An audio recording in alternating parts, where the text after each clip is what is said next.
I woke up on Thanksgiving morning to the smell of absolutely nothing. My entire family had packed their bags in the dead of night and flown to a tropical island, leaving me behind in my own home to cook a 20-pound turkey for a completely empty dining room.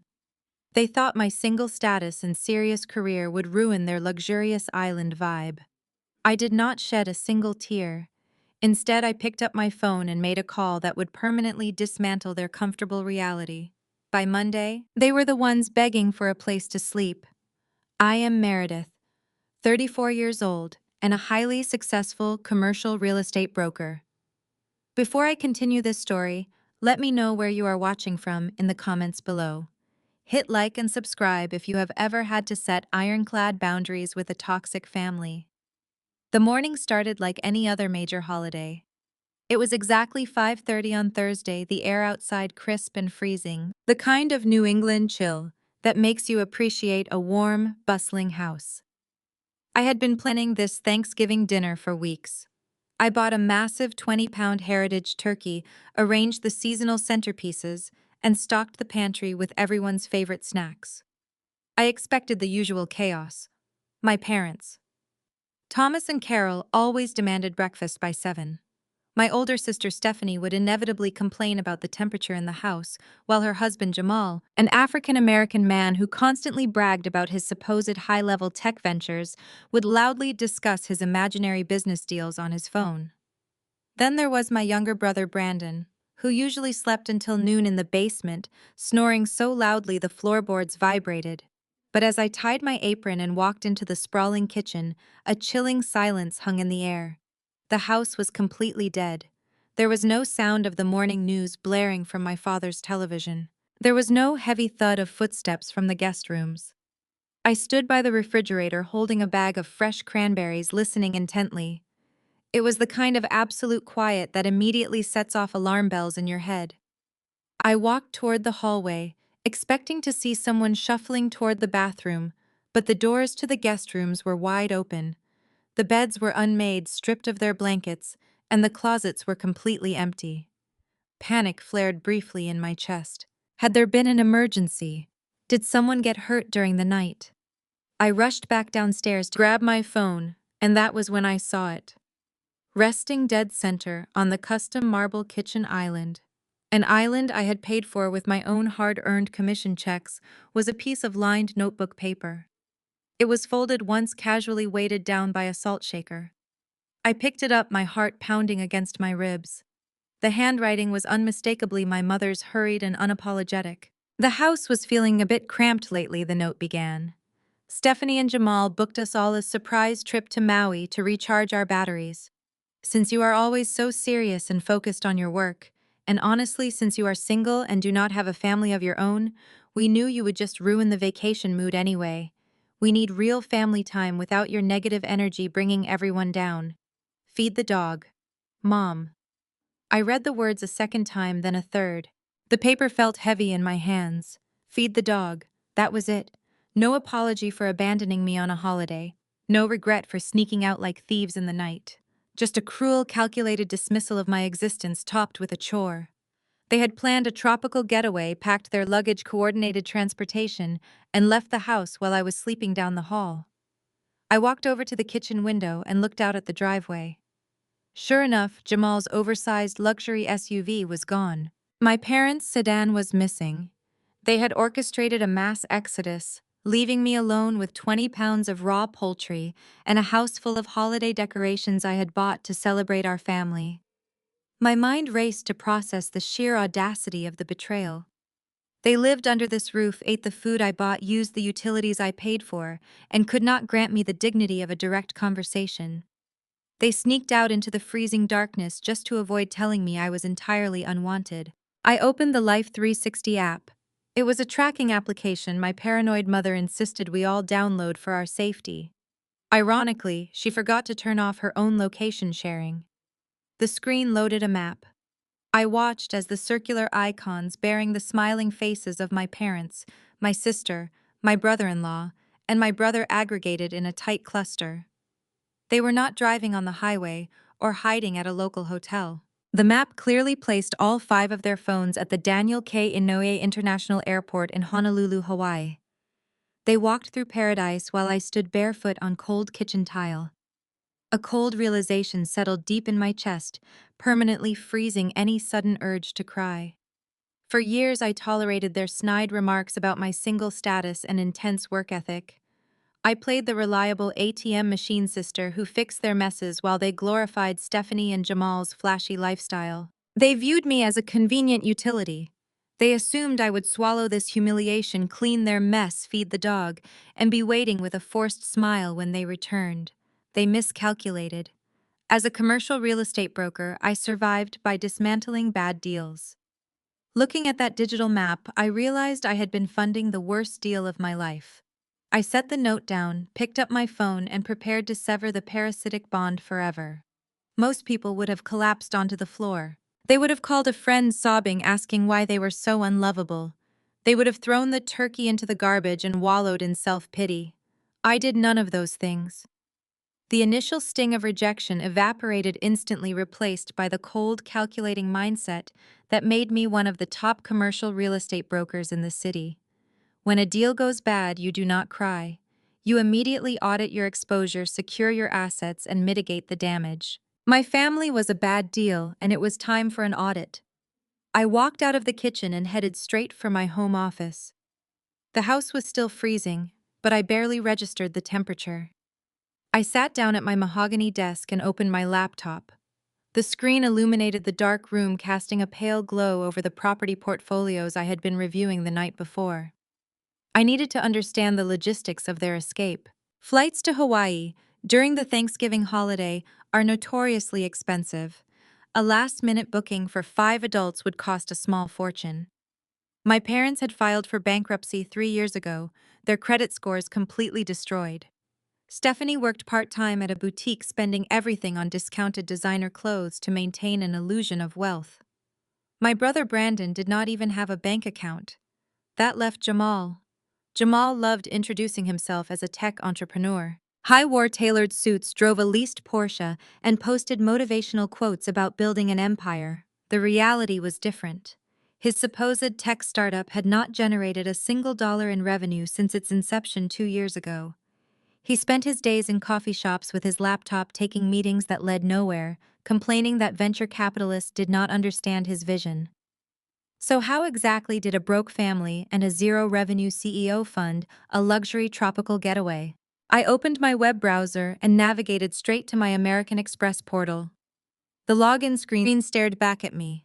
I typed in my credentials, my fingers flying across the keyboard with practiced precision. A year ago, I made a critical error masked as familial charity. The water heater in the house had burst while I was away closing a property deal in Chicago.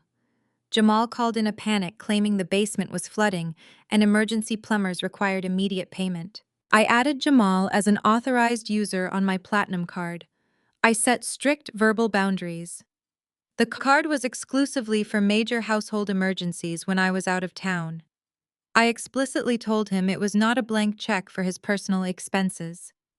Over the past 12 months, he had respected that boundary, only using it twice for minor repairs. I let my guard down. I blindly assumed fear would keep his sticky fingers off my credit line. I clicked the Recent Transactions tab. The page loaded, and a wave of pure, unfiltered rage washed over me. The pending charges sat at the top of the ledger, glaring in bold black font. There was a charge for Hawaiian Airlines totaling $12,500. I clicked the arrow to expand the transaction details. 5 round-trip business class tickets from Boston to Honolulu. They did not just fly to Maui. They flew in absolute luxury, sipping champagne in lie-flat seats while I was asleep in my bed. My eyes darted to the next pending charge. It was for a premier luxury resort in Wailea, a massive transaction of $28,000. The line item description showed a deposit for a 5-star multi-bedroom oceanfront villa. I kept scrolling down the page. There were charges for private airport transfers, a luxury car rental, and a massive grocery delivery order scheduled to arrive at their villa. The total pending amount hovered just over $45,000. $45,000. I stared at the number until it burned into my retinas. Jamal had used my emergency credit card to finance a lavish Hawaiian vacation for the entire family. He had swiped my card to pay for their business class seats, their private villa, and their transportation. He had orchestrated this grand escape using my hard-earned money while actively excluding me from the trip. He had effectively stolen my money to treat my family to a vacation while leaving me behind to cook a turkey and feed the dog. The sheer audacity of the theft left me breathless. Jamal, the self-proclaimed tech genius, who looked down on my real estate career because it lacked the prestige of Silicon Valley, was nothing more than a common thief. He used the cover of family privilege to commit grand larceny. He probably told my parents he was treating them. He probably sat in the airport lounge soaking in their praise and admiration for being such a successful and generous son-in-law, all while the funds were draining directly from my primary account. This was no longer just a story about a family abandoning the unfavored daughter on a holiday. This was a calculated financial crime. They had weaponized my generosity. My mother had the nerve to leave a note claiming my single status and serious demeanor would ruin their vacation mood completely, ignoring the fact that my serious demeanor was exactly what funded her current view of the Pacific Ocean. I closed the transaction tab and leaned back in my office chair. The initial shock was completely gone. The hurt I felt standing in the kitchen just 20 minutes earlier had evaporated into thin air. You cannot mourn people who view you merely as a host organism. The parasitic nature of my family was laid bare on that computer screen. They felt entirely entitled to my wealth, my home, and my credit, but felt no obligation to include me in their joy. They wanted the fruits of my labor without having to endure my presence. I picked up my phone from the smooth surface of my mahogany desk. My hands were completely steady. I took a screenshot of the pending American Express charges, making sure the $45,000 total was perfectly centered in the frame. I opened our family group chat. The chat was ironically named Family Forever. I attached the screenshot and hit send. I did not add a long paragraph of accusations. I did not demand an immediate explanation or threaten to call the authorities. I simply typed one single sentence. Anyone care to explain this? I watched the screen. The delivery notification changed to read almost instantly. They were likely sitting in a premium airport lounge or an upscale breakfast cafe in Maui, sipping expensive coffees paid for by my credit line. I saw the typing indicators bubble up on the screen. First my mother, then Jamal, then Stephanie. They were probably sitting at the exact same table coordinating their lies in real time, looking over each other's shoulders to craft the perfect manipulation. My mother was the first to reply. Her message popped up on the screen dripping with the same manipulative tone she had used my entire life. Do not make a scene, Meredith.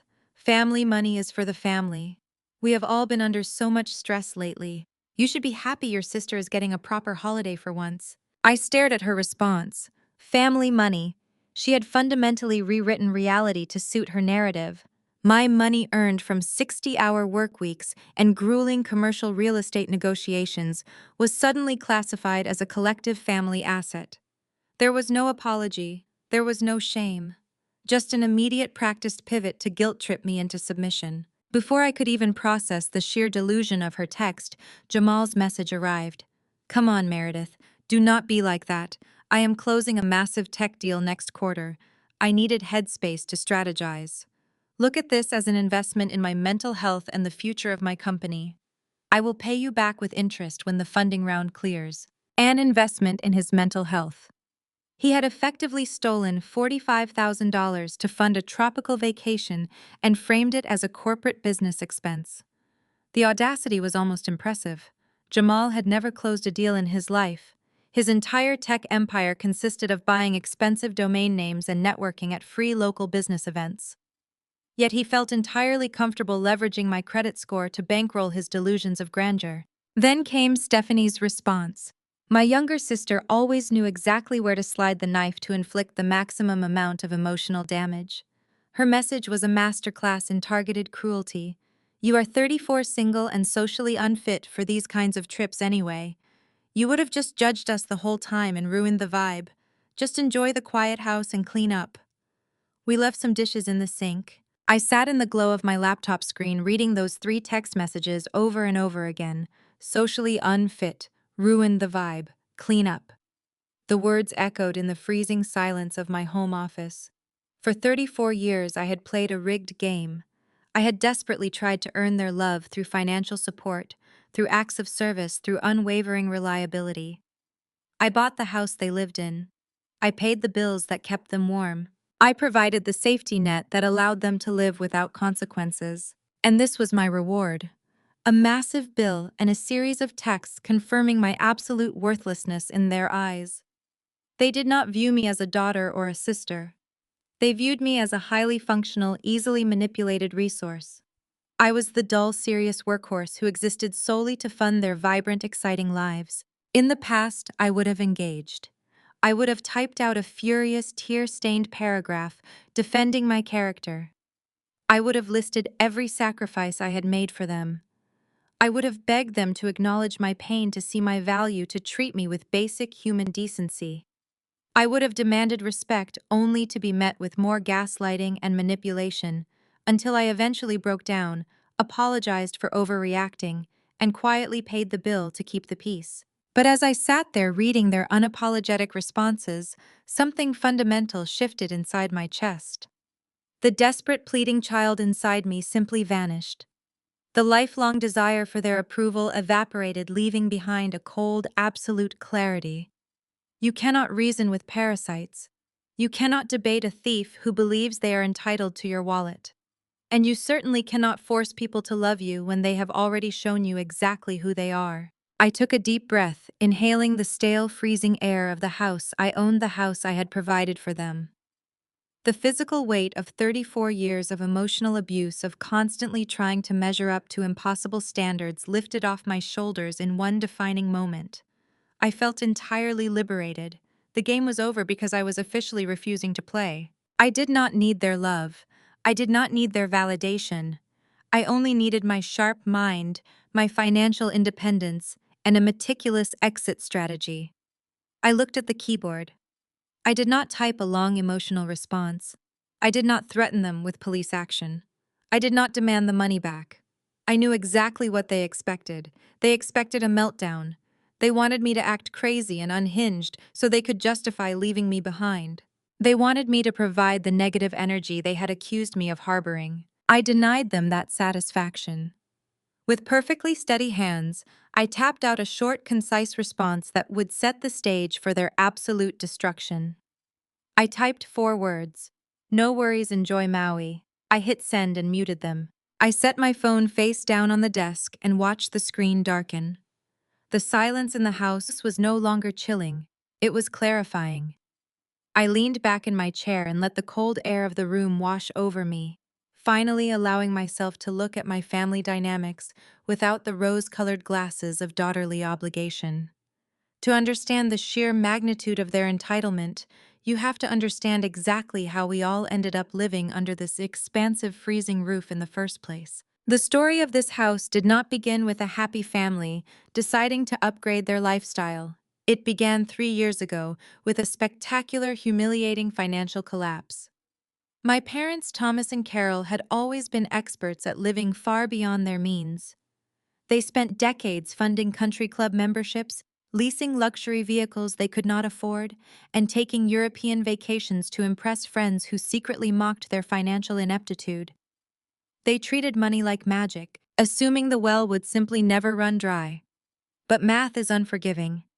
3 years ago, their house of cards finally collapsed in a catastrophic bankruptcy. The bank foreclosed on their heavily mortgaged colonial home. Their leased cars were repossessed right out of the driveway, and their creditors began calling my phone looking for them. They were in their late 60s, completely broke, and facing the very real prospect of moving into a low-income rental apartment on the outskirts of the city. They cried, begged, and looked to their children for salvation. Stephanie and Jamal offered nothing but excuses. Brandon naturally was entirely useless. I was the only one who actually had the capital to do anything. At 31 years old, I was hitting my stride in the commercial real estate sector. I had just closed a massive portfolio deal involving a chain of downtown office buildings, netting a commission check that most people do not see in a decade of working. Despite their lifelong dismissal of my serious nature, I stepped up when they had absolutely nowhere else to go. I found this property, a gorgeous, sprawling $1.2 million suburban estate situated on 2 acres of pristine land. I did not involve a bank. I did not take out a mortgage. I wired the funds and bought this house in cash. The title company recorded the deed with only one name on it: mine. I own every single brick, every hardwood floorboard, and every blade of grass. I handed my parents the keys and told them they could live here rent-free. I saved them from ruin and public disgrace. I furnished the living areas with premium pieces, upgraded the kitchen appliances, and paid every utility bill so they could maintain their precious social status. I asked for nothing in return except basic respect. Instead of gratitude, they treated my rescue mission as if it was their birthright. They moved in and immediately began acting as if they were the lords of the manor while treating me like the live-in property manager. But the exploitation did not stop with Thomas and Carol. Once the gates to my luxury fortress were opened, the rest of the leeches quickly smelled the blood. Less than 6 months after my parents settled into the master suite, Stephanie and Jamal showed up on the doorstep with a sob story about needing to save money for a down payment on their own house. They promised it would only be for a few months. That was 2 years ago. They commandeered the entire east wing of the second floor. Stephanie filled the walk-in closets with cheap fast fashion, while Jamal turned my property into his personal content creation studio. He spends his days filming motivational videos in front of my marble fireplace and taking selfies by my luxury kitchen island, deliberately cropping me out of the frame so his non-existent followers think he owns the estate. He flexes my assets to sell an illusion of black excellence and tech wealth, all while not contributing a single dime to the property taxes or the grocery bills. Then came Brandon. My younger brother decided that paying rent in the real world was simply too stressful for his artistic spirit. He quietly moved into the finished basement one weekend and never left. He essentially became a subterranean creature existing purely on a diet of video games, online forums, and the food I diligently restocked in the kitchen upstairs every single Sunday. I sat at my desk and tallied the mental ledger. For 3 years, I had been running a completely free, all-inclusive luxury hotel for a group of ungrateful parasites who actively despised me. I paid the exorbitant heating bills to keep them warm. I paid the massive property taxes to keep a roof over their heads. I paid for the high-speed fiber internet that Jamal used to post his fake success stories, and Brandon used to play games until 4 in the morning. I provided the pristine environment that allowed them to feel superior to me. They were living a millionaire lifestyle entirely on my dime, yet they possessed the sheer audacity to call me socially unfit. They believed that because I worked tirelessly to maintain this empire, I was too boring to be included in the very vacations my labor was secretly funding. They literally abandoned their landlord on Thanksgiving morning. They left the owner of the house behind to feed the dog and clean up their dirty dishes. The fog of familial duty was completely gone, burned away by the bright, harsh light of absolute reality. I was not their sister. I was not their daughter. I was a host organism, and they had grown fat and arrogant off my blood. I looked around the freezing empty house and a genuine terrifying smile spread across my face.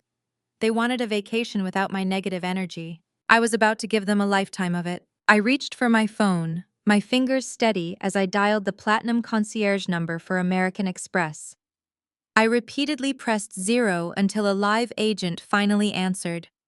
I did not want a standard customer service representative. I requested an immediate transfer to the fraud prevention department. The agent noted the icy urgency in my voice and placed me on a brief hold. Soft elevator music filled the freezing silence of my office. When a senior fraud specialist named David answered, I laid out the situation with clinical precision. I explained that an authorized user on my account, Jamal, had blatantly violated the explicit terms of his card usage. He was granted access solely for emergency home repairs while I was traveling. Instead, he had just initiated a $45,000 transaction for international flights and a luxury resort in Hawaii. I made it absolutely clear that this was not a misunderstanding or a simple overstep. It was grand larceny executed under the guise of an authorized user agreement. I instructed David to flag the transaction as unauthorized and immediately dispute the pending charges. David verified my identity through a series of security questions and then asked how I wanted to proceed with the specific card attached to Jamal. I did not hesitate for a fraction of a second. Cancel it, I ordered. Do not just suspend it temporarily. Permanently revoke his authorized user status, invalidate the plastic in his wallet, and place a hard lock on my entire credit profile so no alternative charges can be processed. The fraud specialist typed rapidly on his end of the line. He confirmed that the card ending in 4721 was now completely void. Any future attempts to use those digits would result in a hard decline code. I thanked David for his help and then ended the phone call. The trap was set and the jaws had just snapped shut. I glanced at the brass clock sitting on my desk. It was early evening here on the East Coast, which meant it was prime afternoon, leading into early evening over in Maui. I pulled up the itinerary from my account. Jamal had booked an exclusive, highly sought-after VIP luau and private dinner experience at their resort scheduled for this exact evening. The cost was roughly $2,000 for their party of 5. I knew exactly how Jamal operated. He would have strutted into that dining venue wearing a designer shirt bought with my money, acting like a Silicon Valley titan treating his in-laws. He would have ordered the most expensive tropical cocktails, demanded premium seating, and soaked up my parents' endless praise. He would play the role of the wealthy benefactor right up until the check arrived in a leather folder. I did not leave my desk. I simply sat in the darkening room watching the screen of my phone. 10 minutes passed, then 20. The anticipation was intoxicating. I could perfectly envision the sequence of events unfolding thousands of miles away. The waiter presenting the bill. Jamal casually tossing my American Express card onto the tray. The waiter returning a few minutes later, leaning down to politely whisper that the card had been declined. Jamal, feigning annoyance at the bank's supposed error, handing the card back and telling the waiter to run it again.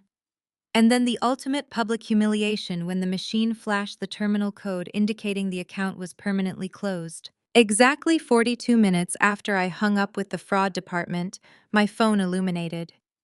The caller ID flashed Jamal's name. I let it ring 3 times to let his panic simmer, then I pressed accept. I did not say a word. I just listened. Meredith, what the hell is going on with the card? Jamal hissed. His voice was a frantic, hushed whisper, completely stripped of its usual arrogant swagger. I could hear the faint sound of Hawaiian music and clinking glasses in the background.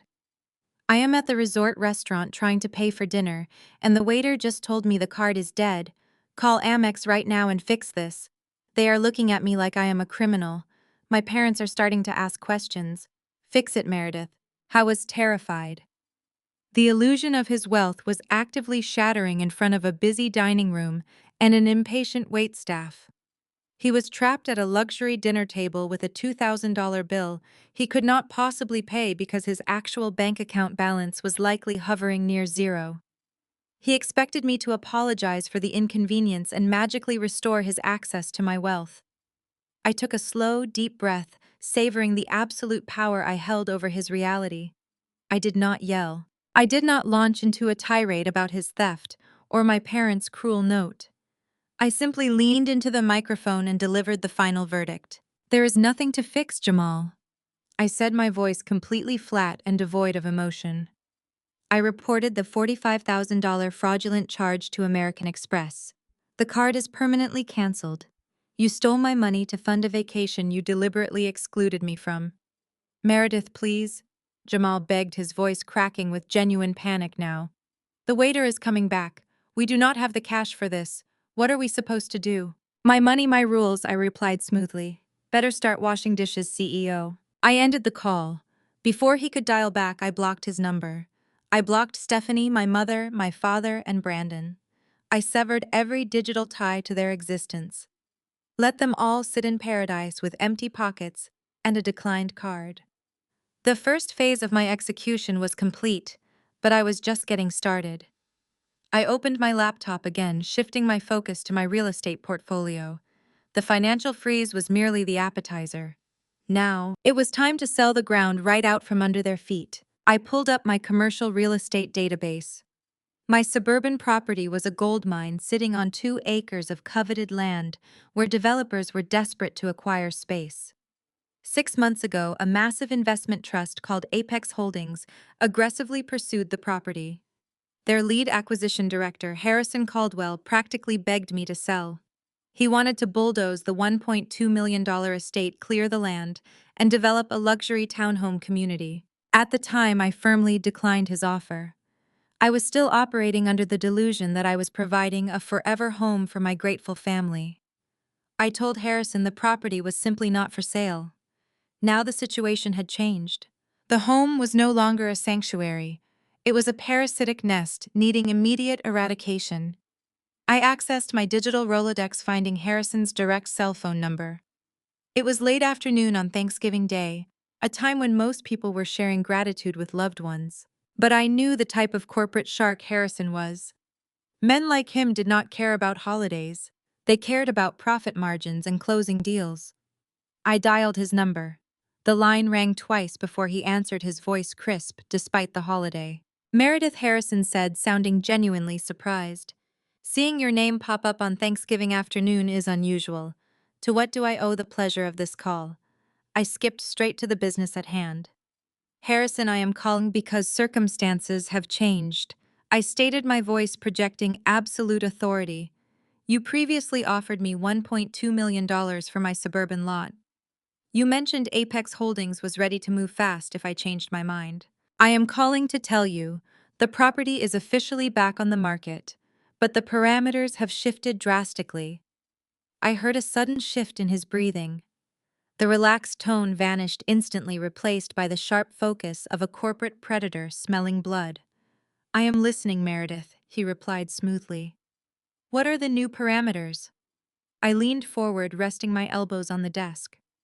I am willing to sell the entire property to Apex Holdings for $1.1 million. I am intentionally offering a $100,000 discount straight off the market value. It is a steal for your project. Harrison let out a low whistle. $100,000 off the asking price is a massive concession, Meredith. You are a smart broker. You do not just give away equity for nothing. What is the catch? There are 3 non-negotiable conditions, I explained. First, this must be an expedited cash close. I want the funds wired and the title transferred within 3 business days. We close by Monday afternoon. No exceptions, no delays, no financing contingencies. Second, you are purchasing the property strictly as is. You can waive the inspection completely because you are just going to bulldoze the structure anyway. I am not fixing a single light bulb, and whatever is left inside the house or on the property when we close becomes the immediate property of Apex Holdings. Harrison remained silent for a moment, clearly running the calculations in his head. A 3-day cash close is aggressive, but we have the liquidity ready to deploy, he noted. We can definitely waive the inspection since the land value is what we actually want. What is the third condition? I took a deep breath, preparing to deliver the final brutal stipulation. The third condition involves the current occupants, I said coldly. There are currently 4 adults living in the house. They are not tenants. They have absolutely no formal lease agreement. They have never paid a single cent in rent, and they possess 0 legal standing or tenant protections. They are effectively at-will guests who have overstayed their welcome. When we close on Monday, your corporate legal team and your private security firm will be solely responsible for their immediate eviction. You will serve them the notices, you will change the locks, and you will physically remove them from the premises if they refuse to comply. I wash my hands of them entirely. Harrison let out a dark, booming laugh that echoed through the phone's speaker. You are ruthless, Meredith. You are handing us a massive discount just so you do not have to deal with kicking out your own squatters. I like your style. Our legal department handles aggressive evictions for commercial developments every single day. We have a private security firm on retainer that specializes in clearing out uncooperative occupants quickly and legally. Dealing with 4 freeloaders is absolutely nothing for us, especially for a $100,000 discount on prime real estate. "So we have a deal?" I asked, feeling a profound sense of triumph locking into place. "We absolutely have a deal," Harrison confirmed. "I will have my legal team draft the purchase agreement and email it to you within the hour. We will initiate the title work immediately tomorrow morning and have the cash wired to your account by Monday afternoon." The moment that wire clears, Apex Holdings takes full possession of the property, and we will handle the trash removal. I thanked Harrison and ended the call. I placed the phone back on my desk, feeling a heavy weight lift from my shoulders. The execution phase was operating flawlessly. My family thought they had cleverly outsmarted me by sneaking off to an expensive island resort with my stolen funds. They believed they could return next week to resume their comfortable parasitic existence in my luxury home. They had no idea that I had just successfully weaponized the brutal efficiency of American corporate real estate against them. By the time they landed back in the city, the very ground they walked on would no longer belong to me. It would belong to a faceless, merciless corporation that cared nothing for their tears, their excuses, or their manipulative guilt trips. The corporate sharks were officially circling, and the absolute bloodbath was just beginning. Friday morning arrived with a sharp, blinding light pouring through the tall windows of my home office. I had not slept much, but I did not feel fatigued. I felt completely wired, operating on pure adrenaline and cold logic. Promptly at 8 o'clock, my email notification chimed. Harrison Caldwell had kept his promise.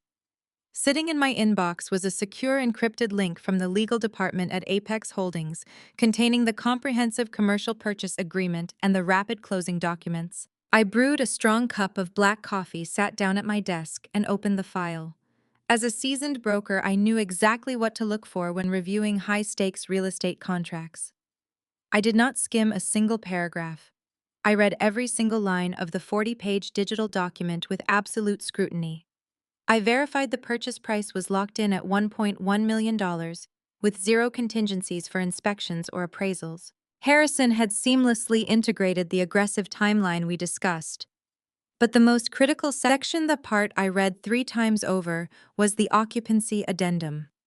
I needed to ensure there were no legal loopholes my family could exploit to claim squatters' rights or demand a lengthy formal eviction process through the housing courts. I worked directly with the escrow officer via an encrypted chat portal to explicitly define the status of the current occupants. I provided a sworn affidavit confirming that Thomas Carroll, Stephanie Jamal, and Brandon had never signed a lease agreement. I certified that they had never paid a single utility bill, contributed to property taxes, or offered any form of financial consideration in exchange for housing. I legally classified them as at-will guests, whose invitation to remain on the property was formally revoked the exact second the deed transferred. By classifying them as mere guests rather than tenants, I completely stripped them of the standard 30-day to 90-day eviction protections usually afforded by state laws. Apex Holdings would treat them not as residents, but as trespassers unlawfully occupying a commercial demolition site. I digitally signed my initials on every required page. I uploaded a copy of my government identification and executed the final signature block. With one final click of my mouse, the legally binding contract was dispatched straight back to the corporate attorneys. The machinery of massive corporate wealth moves with terrifying speed when motivated by profit. Apex Holdings did not use a standard local bank. They utilized a massive international financial institution that cleared large-scale wire transfers almost instantly. Throughout Friday afternoon, I monitored my banking portal, watching the escrow process unfold in real time. The title company moved with ruthless efficiency, running a rapid clear title search and preparing the final settlement statement. They worked through their lunch breaks, driven by Harrison's aggressive corporate mandate. By late Friday afternoon, the final pieces of the puzzle locked firmly into place. My bank account screen refreshed automatically. A massive deposit of $1,100,000 cleared the holding phase and landed directly into my liquid available funds, making the transaction utterly undeniable and final in every sense. The title company successfully recorded the new deed with the county clerk right before the municipal offices closed for the weekend. The transaction was officially complete and legally bulletproof. In the span of 48 hours, this sprawling suburban estate had completely changed hands. The massive colonial structure, the manicured lawns, the luxury kitchen island where my mother had carelessly discarded her cruel farewell note, none of it belonged to me anymore. The house was now the absolute legal property of Apex Holdings. It belonged to a faceless, merciless corporate entity managed by a board of directors who cared absolutely nothing about family drama or holiday traditions. They only cared about zoning permits, demolition schedules, and profit margins. If a group of entitled freeloaders stood between them and their multi-million-dollar development project, those freeloaders would be removed with the same clinical detachment as a routine pest control problem. I stood up from my desk and walked slowly through the quiet rooms of the massive house. I walked past the living room where my parents used to sit and complain about my career choices. I walked past the grand staircase leading to the east wing that Stephanie and Jamal had treated like their personal royal suite. I walked past the basement door where Brandon had buried himself in a dark cave of endless video games and unearned comfort. I looked at the walls, the hardwood floors, the premium fixtures. I searched my heart for even a single microscopic ounce of guilt. I searched for any lingering sense of familial duty or remorse over the brutal outcome I had just engineered for the people who shared my bloodline and my last name. I found absolutely nothing. The internal void was vast, but it was incredibly peaceful. The heavy, suffocating chains of familial obligation that had dragged me down for 34 years were finally dissolving into dust.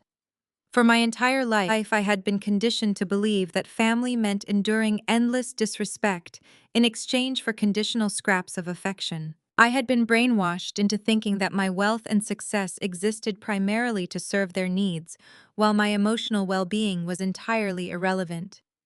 The realization that I was finally free washed over me like a cleansing wave. I had severed the parasitic bond completely and permanently.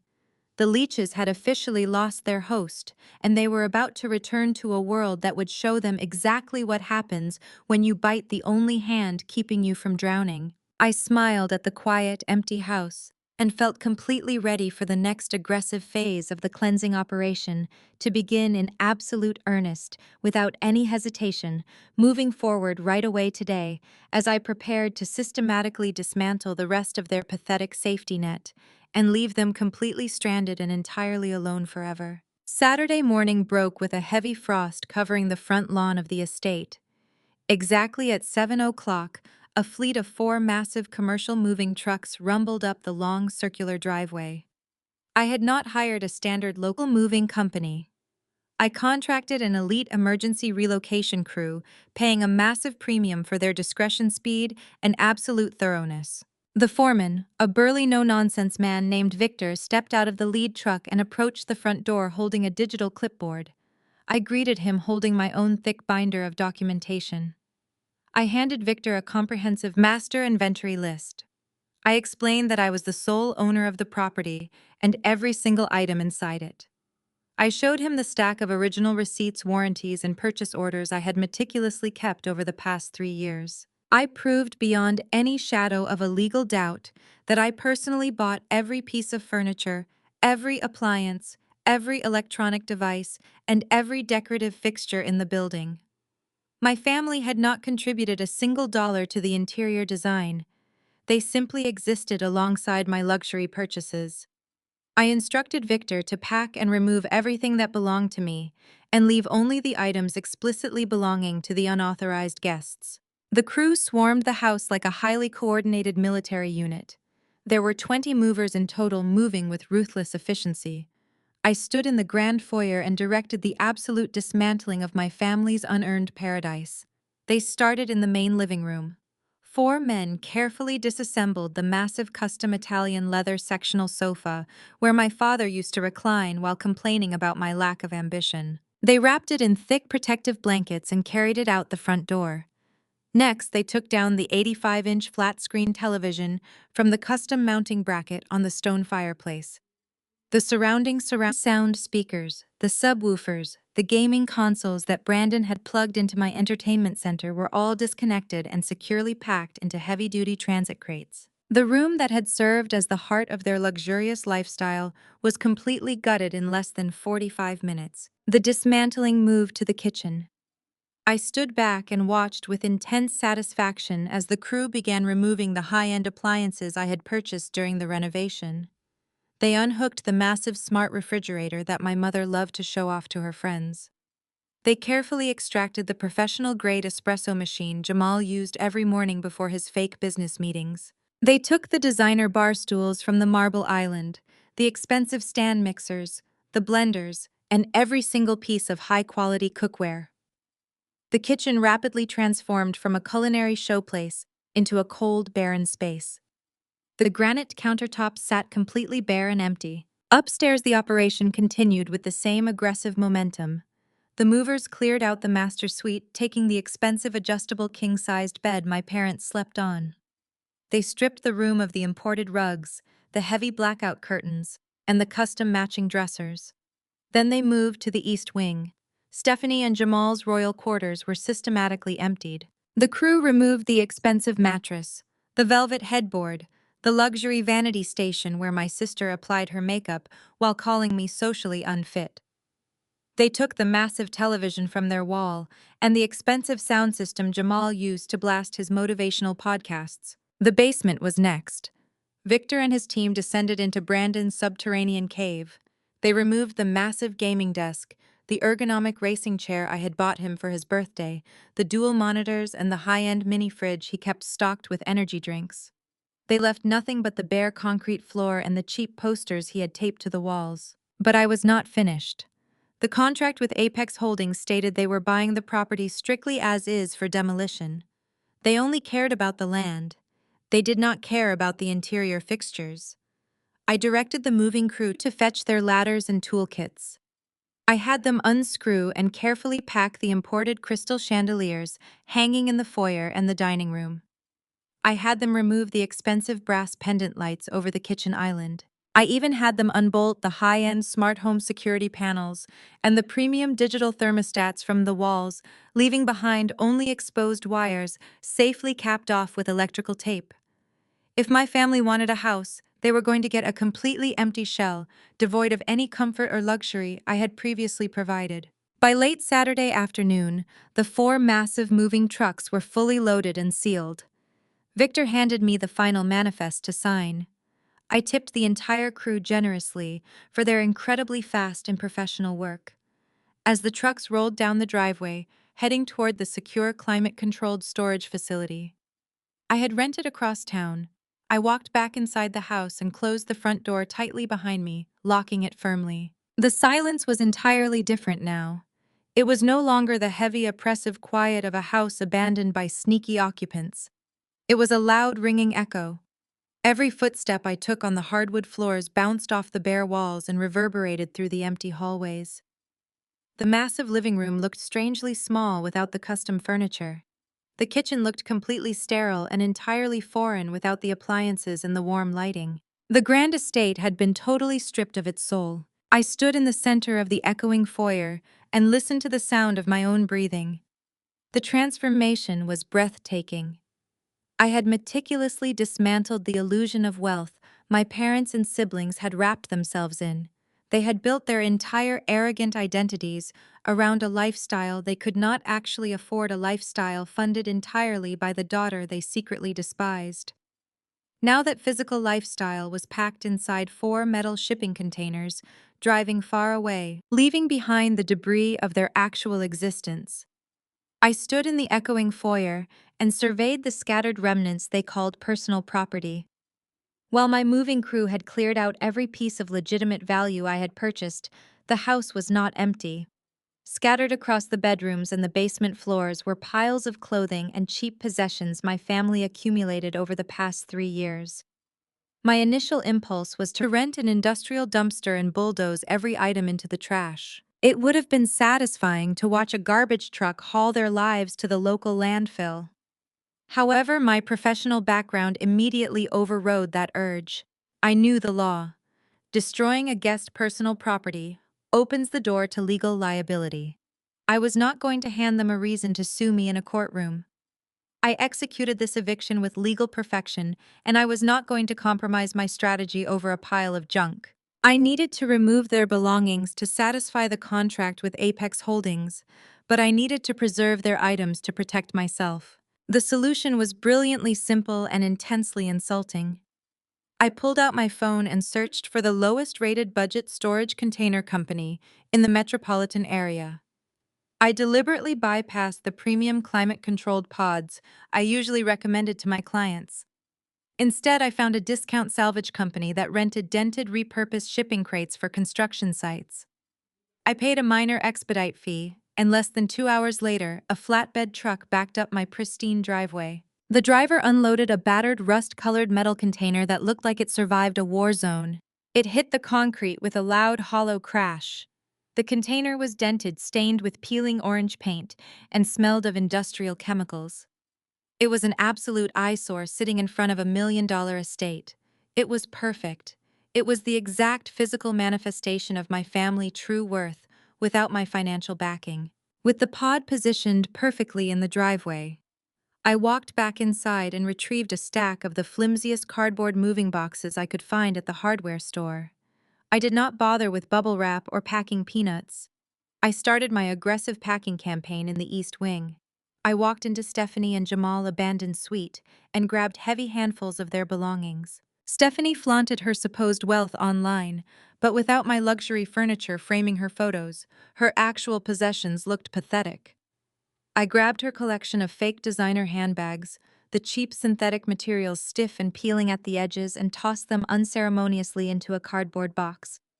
I shoved her fast fashion dresses and plastic jewelry in right on top of them. Next, I moved to Jamal's side of the closet. The tech CEO wardrobe consisted entirely of cheap, poorly tailored suits and knockoff luxury watches he used to project corporate success.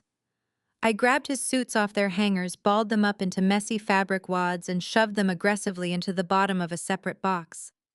I tossed in his ring lights, his tripods, and the motivational books he never read. The entire empire he projected on social media fit perfectly into 3 flimsy cardboard boxes. I carried the boxes downstairs and moved into the basement to handle Brandon. The subterranean cave smelled of stale energy drinks and unwashed laundry. I grabbed his tangled cords, his gaming controllers, and the cheap accessories he had hoarded. I dumped them into a large box without care. I scooped up his wrinkled clothing from the concrete floor and stuffed it into heavy-duty black garbage bags. I sealed the bags with aggressive tugs, treating his belongings like the trash they resembled. Finally, I went up to the master suite to clear out my parents' remaining items. My mother had filled the bedroom surfaces with useless, tacky knickknacks she collected to make herself feel like a wealthy matriarch. I swept my arm across the vanity, pushing the porcelain figures and fake silver frames directly into a cardboard box. I packed my father golf shirts, his cheap cologne, and my mother excessive collection of discount cosmetics. I did not fold a single item. I treated their belongings with the exact same disregard they had shown my feelings for 34 years. Over the next 3 hours, I carried every single box, garbage bag, and loose item out the front door and shoved it into the rusted metal container in the driveway. The physical labor was intense, but my adrenaline fueled every trip. I stacked the flimsy boxes haphazardly inside the dark, echoing container. The fake designer bags, the cheap suits, the gaming controllers, and the tacky decorations formed a massive mountain of junk. Looking at the chaotic pile inside that metal box, I felt a profound sense of validation. Stripped of my money and luxury furniture, this garbage was all they had to their names. This was the reality they tried to hide behind my credit card. I pulled the heavy, groaning metal door of the container downward, sealing their belongings in the dark. I pulled a cheap $5 brass padlock from my pocket. I slipped the metal loop through the latch and pressed it firmly until it clicked shut. The heavy metallic snap echoed in the freezing suburban air. I held the single small silver key in my hand. I walked back up the porch steps to the massive oak front door of the estate. I pulled a strip of silver duct tape from my pocket. I placed the small key against the glass panel of the front door and taped it firmly into place. The key sat perfectly at eye level, waiting patiently for my family to return from paradise. They would arrive expecting a warm luxury home. Instead, they would find a locked door, an empty house, and a tiny silver key, granting them access to a rusted trash pod containing the miserable reality of their actual existence. I stepped back from the glass panel of the front door and admired the small silver key taped securely to the window. The cold November wind whipped around the porch, but I felt completely immune to the chill. I turned around and walked back inside the massive house, closing the heavy oak door behind me for the final phase of my operation. The interior felt hollow and vast now that my premium furniture was safely secured in a storage facility miles away. My footsteps echoed sharply against the bare hardwood floors as I walked into the center of the completely empty living room. I sat down directly on the cold wooden planks crossing my legs and resting my sleek silver laptop on my knees. The screen glowed brightly, illuminating the bare drywall and the empty spaces where expensive paintings used to hang. It was time to systematically sever the final lifelines that sustained my family. For 3 years, I managed every single utility account associated with this estate. I paid the bills automatically every month without a second thought. I funded the infrastructure that allowed my parents to live in complete comfort, allowed Jamal to run his fake tech empire, and allowed Brandon to survive in the basement. They never saw a single invoice. They never worried about a due date. They simply consumed resources with boundless entitlement. I opened my web browser and navigated to a carefully organized folder containing all my property management bookmarks. I started with the most critical resource for my brother-in-law. I logged into the portal for the high-speed fiber optic internet provider. Jamal required massive amounts of bandwidth to upload his motivational videos to social media and pretend he was a successful entrepreneur. Brandon needed the low-latency connection to play video games against teenagers across the globe all night long. I clicked the Account Management tab and selected the option to terminate service immediately. The website prompted me with a retention warning, asking if I wanted to pause my service instead of canceling. I bypassed the warning and clicked the final red termination button. The router mounted on the wall in the hallway immediately blinked from a solid blue light to a flashing, angry red. Their digital lifeline to the outside world was officially dead. Jamal would no longer have free high-speed access to broadcast his fraudulent lifestyle. Next, I opened a new tab and accessed the Municipal Water Authority website. My sister Stephanie took hour-long scalding hot showers every single morning in the custom-tiled guest bathroom. My mother ran the washing machine, constantly cleaning their clothes without ever considering the cost of the water or the energy required to heat it. I navigated to the service cancellation page and requested an immediate shutoff. I typed in a brief note for the dispatcher stating the property was vacant and slated for imminent corporate demolition. A confirmation screen appeared thanking me for my prompt notification. The massive pipes running beneath the house would soon run completely dry. There would be no more spa days for Stephanie and no more endless laundry cycles for my mother. If they returned and tried to turn on a faucet, they would hear nothing but a hollow metallic hiss echoing from the empty plumbing. The third target was the natural gas provider. The massive furnace in the basement ran on natural gas, keeping the sprawling estate at a constant, comfortable 72 degrees, even during the bitter New England winters. My family hated the cold, and they frequently complained if the temperature dropped even a single degree. I accessed the gas company portal and scheduled an immediate termination of service. The confirmation email hit my inbox a few seconds later. I closed the tab and stood up from the floor, leaving my laptop open. I walked over to the smart thermostat mounted on the wall near the central staircase. The digital display glowed warmly, showing the current indoor temperature. I reached out and tapped the glass screen, navigating to the primary system controls. I did not just lower the target temperature. I pressed the system mode icon and switched the entire HVAC system to off. The faint, familiar hum of the massive furnace running in the basement immediately ceased. The sudden absence of that background noise made the house feel even more desolate. The bitter winter air outside immediately began pressing against the glass windows, slowly but surely, claiming the interior space. The house was already growing noticeably colder by the minute. I walked back to my laptop sitting on the floor. I had one final utility to sever, I logged into the regional electric company portal. The electricity was the blood pumping through the veins of this property. It powered the lights, the security system, the outlets, and the refrigerator that used to hold the food I bought for them. I navigated to the cancellation page and requested a permanent disconnection effective immediately. The system processed my request and generated a final billing statement. I clicked the submit button. Within seconds, the power company remotely severed the connection to the smart meter attached to the side of the house. The entire property was plunged into absolute darkness. The glow from my laptop screen was the only source of light remaining in the massive living room. The digital clocks on the wall went blank. The security panel by the front door died completely. The house was entirely cut off from the modern world. I sat in the cold, dark void and closed my laptop. The silence was absolute and profound. For 34 long years, my family heavily relied on me to keep their world bright, warm, and comfortable. They treated me like a silent generator existing solely to power their happiness. I had finally pulled the absolute plug on their completely free ride. The life support system was completely disconnected, and they were about to crash back into a freezing dark reality. The life support system was completely disconnected, and they were about to crash back into a freezing dark reality. I tucked my laptop under my arm and walked out of the pitch-black living room for the absolute last time. My heels clicked against the hardwood floor, echoing through the empty space like a metronome counting down the final seconds of my familial servitude. I opened the heavy oak front door, stepped out into the freezing November night, and locked it securely behind me. I walked down the driveway past the rusted metal storage pod, containing the pathetic remnants of their fake luxury lives. I climbed into my sleek black sedan, started the engine, and turned the heater on full blast. As I backed out of the driveway, my headlights swept across the massive corporate real estate sign staked firmly into the frosted lawn.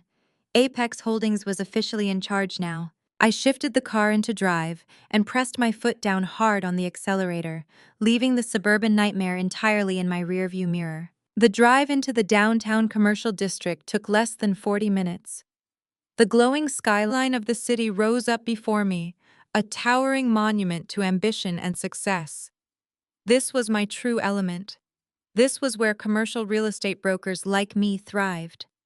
I pulled up to the valet stand of the gleaming glass high-rise building known as the Pinnacle. It was the most exclusive residential tower in the entire metropolitan area, boasting 24-hour armed security biometric elevator access and a private concierge service. I handed my keys to the valet and walked straight through the revolving glass doors into the polished marble lobby. A leasing director named Harrison was already waiting for me near the private elevator bank. I had called him on my drive over, leveraging my industry connections to secure an immediate viewing of their crown jewel property. Harrison escorted me up to the 42nd floor. The biometric elevator doors slid open silently, revealing a stunning, ultra-modern penthouse apartment. Floor-to-ceiling windows offered a breathtaking panoramic view of the entire glittering city. The space was massive, featuring pristine hardwood floors, smart home technology, and a chef-quality kitchen that rivaled anything in my former suburban estate. The best part, however, was the absolute impenetrable security. No one could even access the lobby without prior authorization, let alone ride the elevator up to this floor. My family of freeloaders would never be able to ambush me here. They could not sneak past the armed guards or fake their way through the biometric scanners. I was buying a fortress. I did not negotiate the monthly rate. I did not ask for move-in specials. I pulled out my tablet, accessed my newly replenished bank account, holding the $1.1 million from the Apex Holdings corporate wire transfer, and paid for a full-year lease entirely in cash. Harrison printed the digital lease agreement immediately. I signed the documents, handed over the massive digital transfer confirmation, and accepted the heavy, sleek metallic keycard to my new sanctuary. Within 2 hours, my premium emergency moving crew arrived via the freight elevator. Victor and his team efficiently unloaded the custom Italian leather sectional, the 85-inch flat-screen television, the luxury mattresses, and my entire professional wardrobe. They arranged my premium furniture exactly to my specifications, turning the empty glass box into a warm, inviting luxury home. By 8 o'clock that evening, the movers were gone. I was completely alone in my stunning new penthouse. I walked into the gleaming kitchen and opened a grocery delivery bag I had ordered during the move. I pulled out a $200 bottle of aged Cabernet Sauvignon and a crystal wine glass. I retrieved my professional corkscrew, sliced the foil, and pulled the cork with a satisfying pop. I poured the dark, rich red wine into the crystal glass, watching the liquid swirl and catch the city lights reflecting through the massive windows. I took a slow, deliberate sip. The wine was robust, complex, and tasted exactly like absolute freedom. I walked into the expansive living room and stepped out onto the private glass balcony. The freezing city wind whipped my hair, but the ambient heat lamps installed above the balcony kept me perfectly warm.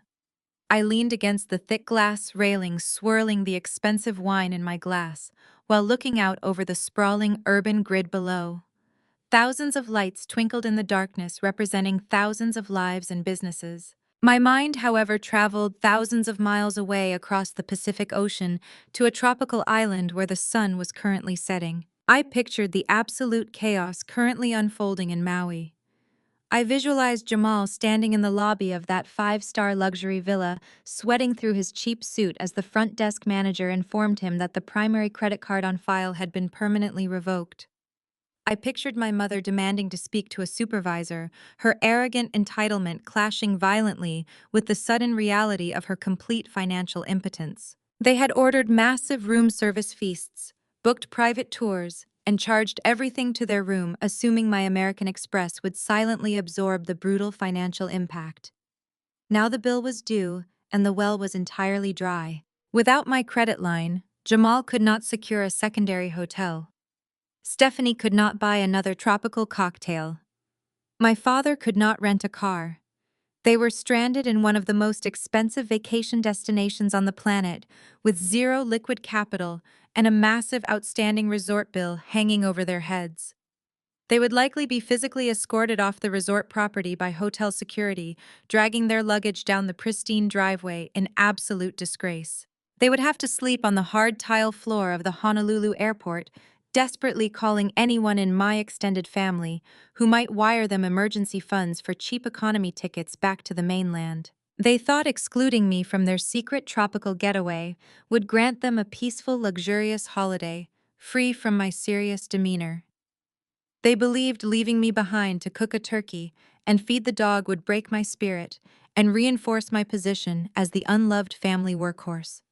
They completely failed to realize that they were dealing with a corporate real estate shark who possessed the power to instantly dismantle their entire reality. I took another slow sip of my $200 wine, feeling the smooth finish warm my throat. I watched the city traffic flowing silently far below my balcony.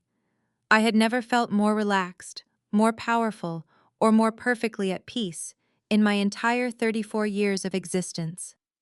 I raised my crystal glass in a silent, mocking toast to the freezing dark suburban house I left behind, and to the spectacular misery my family was currently experiencing in paradise. While I spent the remainder of my holiday weekend, enjoying the pristine silence of my secure high-rise penthouse. The exact details of their spectacular island downfall were being permanently cemented into family legend. These were the undeniable facts I would later piece together through frantic voicemails, angry text messages, and the deeply humiliated confessions of extended relatives who received their desperate calls for financial salvation.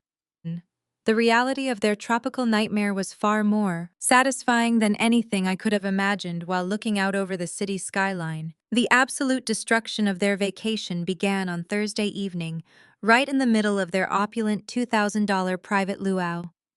When the resort management officially informed Jamal that the primary credit card on file was permanently deactivated, the entire illusion of his tech empire vanished instantly. The resort staff did not offer them grace or understanding. They operated a luxury property and treated unpaying guests like common thieves. Hotel security escorted my mother, my father, Stephanie, Jamal, and Brandon back to their oceanfront villa and stood by the door while they packed their belongings. They marched through the glittering resort lobby under the watchful eyes of wealthy guests, dragging their suitcases out to the curb in absolute disgrace. Standing on the humid tropical sidewalk with nowhere to go and zero liquid capital, Jamal faced the ultimate destruction of his massive ego. He had spent the last 2 years alienating his own hardworking parents, claiming they did not understand his elite corporate trajectory or respect his high-status lifestyle. Now standing under a palm tree with my furious family glaring at him, he had to make the most humiliating phone call of his entire life. He had to dial his estranged parents back on the mainland, swallow his pride, and beg them for an emergency cash wire transfer just to keep my family from sleeping on the street. His parents, possessing the basic decency that my own family lacked, eventually agreed to send enough money to get them home. However, they did not send enough for a luxury hotel or premium flights. They wired exactly enough cash to purchase 5 of the absolute cheapest multi-layover economy tickets available. Because those budget flights did not depart until late Friday night, my family was forced to sleep on the cold tile floor of the Honolulu airport terminal. My mother, who considered herself a woman of refined taste, had to rest her head on her carry-on bag near a public restroom. Stephanie cried hysterically about her ruined aesthetic, while Brandon complained endlessly about the lack of free airport Wi-Fi. Their journey back to the mainland was a grueling physical and psychological punishment. They were crammed into the middle seats of the last row of the airplane situated right next to the bathrooms. They endured a brutal red-eye flight squeezed between strangers eating stale pretzels and drinking tiny cups of lukewarm water. The stark contrast between their outbound flight in spacious lie-flat business class seats, sipping champagne, and their return trip in cramped economy misery served as a harsh reminder of who actually funded their arrogant existence. By the time their final connecting flight landed in Boston on Monday morning, they had been traveling in sheer misery for over 24 hours. They were physically exhausted, sleep-deprived, and completely unwashed. The sleek luxury SUV they normally relied on to project their wealth was still parked safely in the suburban driveway. When they left for the airport on Wednesday night, they utilized an elite black car service charged directly to my account. Now without my credit line to summon a private driver, they were forced to drag their luggage to the ground transportation level and purchase tickets for a cheap shared airport shuttle van. They crammed themselves into the back of a battered white van, smelling heavily of cheap air freshener and stale coffee. The shuttle bumped and rattled along the highway, stopping at 3 cheap motels to drop off other weary passengers before finally heading toward the wealthy suburbs. During that agonizing hour-long drive, their initial shock and humiliation morphed into an aggressive, blinding fury directed entirely at me. They spent the entire ride hyping each other up, building a unified wall of self-righteous anger. My mother loudly declared that I had intentionally ruined their family bonding time out of pure spite and bitter jealousy. Stephanie complained that my vindictive financial freeze had caused her severe emotional trauma and completely destroyed her carefully planned vacation content for social media. Jamal, desperate to deflect the blame away from his own financial impotence, ranted about how my actions had severely compromised his mental health and jeopardized his imaginary corporate negotiations. My father simply sat in angry silence, preparing the stern lecture he intended to deliver the absolute second he stepped through the front door. They were operating under the profound delusion that the dynamic remained exactly the same as it had always been. They truly believed I was currently sitting inside the warm, comfortable house, crying over their absence and waiting desperately for their return. They fully expected to burst through the front, double doors, drop their heavy bags in the marble foyer, and immediately begin screaming at me for canceling the credit card. They anticipated a massive dramatic argument where I would eventually break down, apologize for my harsh reaction, and beg for their forgiveness while offering to reimburse them for their travel troubles. As the cheap airport shuttle finally turned onto our familiar tree-lined suburban street, the collective rage inside that van reached its absolute boiling point. They were ready for war. They were ready to crush my spirit and reassert their dominance over my life and my finances. They watched out the van windows as the vehicle approached the long circular driveway, completely unaware that the battlefield they were preparing to enter had already been permanently destroyed by my devastating and perfectly executed financial strategy. The battered airport shuttle groaned to a halt at the base of the long circular driveway. The heavy sliding door scraped open, and my family spilled out onto the freezing suburban pavement. They dragged their overstuffed suitcases out of the cargo area, their movements stiff from exhaustion and boiling with pent-up rage. The shuttle driver sped away, leaving them standing at the edge of the property. The morning air was biting cold, cutting through the thin tropical vacation clothes they were still wearing. My mother pulled her light cardigan tightly around her shoulders. Her face locked in a scowl as she rehearsed the vicious insults she planned to scream the moment she saw my face. Stephanie shivered violently, clutching her useless designer beach tote, while Jamal aggressively grabbed the handles of their heavy suitcases. Brandon slouched behind them, rubbing his bloodshot eyes, complaining about the cold. They formed a unified hostile front, preparing to march up to the grand entrance and reclaim their stolen thrones. They took their first synchronized steps up the paved driveway, expecting to see my sleek black sedan parked near the garage, indicating my presence. Instead, their aggressive march faltered almost immediately. The unified front broke as confusion rippled through their ranks. Sitting directly in the middle of the pristine driveway blocking their path to the garage was the massive rusted salvage container I had ordered. The hideous dented metal box looked like a crashed alien spaceship against the backdrop of the luxury neighborhood. My mother stopped dead in her tracks, her scowl morphing into absolute bewilderment. She stared at the peeling orange paint and the cheap brass padlock securing the heavy metal doors. Stephanie dropped her beach bag onto the concrete, her mouth hanging slightly open. Jamal let go of the suitcase, handles his arrogant swagger, faltering as he tried to process why a piece of industrial garbage was sitting on the property he liked to pretend he owned. Before any of them could voice a single question about the repulsive storage pod, my father noticed the front lawn. Thomas squinted against the bright morning glare, his gaze dropping to the frost-covered grass near the main walkway. He stepped off the pavement and walked slowly toward a massive wooden structure hammered aggressively deep into the immaculate landscaping. It was a heavy-duty commercial real estate sign, not a standard residential placard. The sign was massive, dominating the visual space of the front yard. Printed in bold, unforgiving black and red corporate lettering were the words that would officially shatter their entire universe. The sign read, "Sold property of Apex Holdings. No trespassing, strictly enforced." My father stood frozen, reading the imposing corporate text over and over again, as if the English language had suddenly become incomprehensible to him. My mother rushed over to his side, her designer heels sinking into the frozen mud. She stared at the sign, her hands trembling violently. Stephanie and Jamal hurried across the lawn, joining them in a tight, panicked cluster around the wooden posts. The reality of the words began to sink in, but their arrogant minds simply refused to accept the finality of the situation. They convinced themselves this was just an elaborate, malicious prank I was playing to punish them for their tropical getaway. They assumed I had hired a sign company to plant a fake placard just to scare them into apologizing, determined to call my bluff. My father spun around and marched purposefully toward the grand oak front door. His heavy footsteps pounded against the brick walkway. My mother, sister, brother-in-law, and brother followed closely behind him, forming a desperate procession. Thomas reached the top of the porch steps and grabbed the heavy brass handle.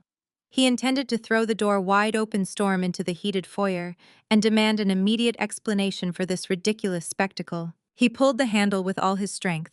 The thick oak door did not budge. The heavy deadbolt held firm against the frame. Thomas grunted in frustration and pulled again, rattling the heavy metal handle violently. The door remained absolute and unyielding. He reached into his coat pocket and retrieved his heavy ring of keys. He found the brass house key, inserted it into the lock, and tried to turn it. The cylinder refused to rotate. The tumblers had been completely changed. I was physically locked out of the sanctuary he believed he was entitled to occupy forever. Panic finally began to pierce through his stubborn arrogance. It was then that my mother noticed the document. Taped aggressively at eye level to the thick glass panel beside the door was a crisp white sheet of legal paper. She stepped closer, her breath fogging the cold glass. The document bore the intimidating official letterhead of the Apex Holdings Corporate Legal Department.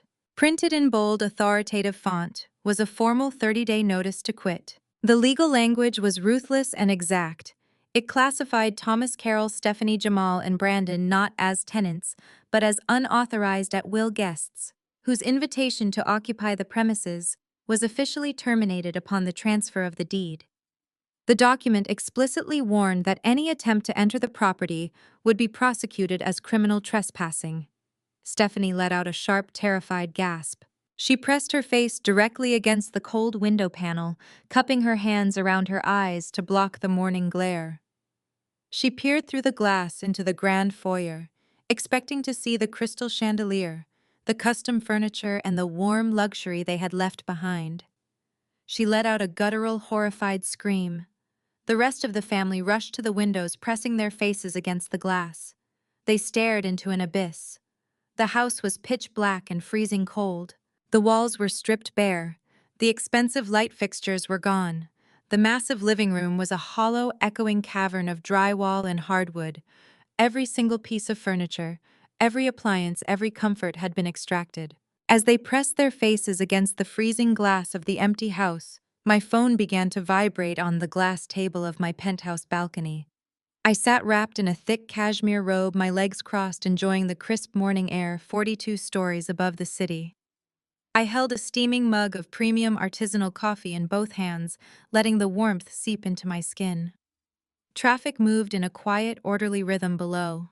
My phone's frantic buzzing provided a satisfying contrast to my absolute peace. I glanced down at the screen.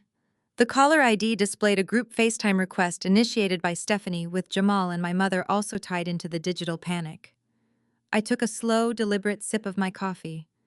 I let the phone ring for several long seconds, allowing their desperation to reach a fever pitch.